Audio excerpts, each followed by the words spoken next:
Igbo sentences about clothes. Ahiriokwu maka uwe maọbụ akwa. Remember, you call clothes akwa or uwe in Igbo.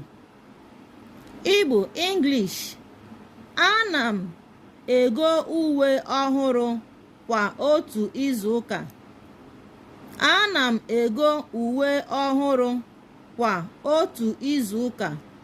Meaning, I buy new clothes every week.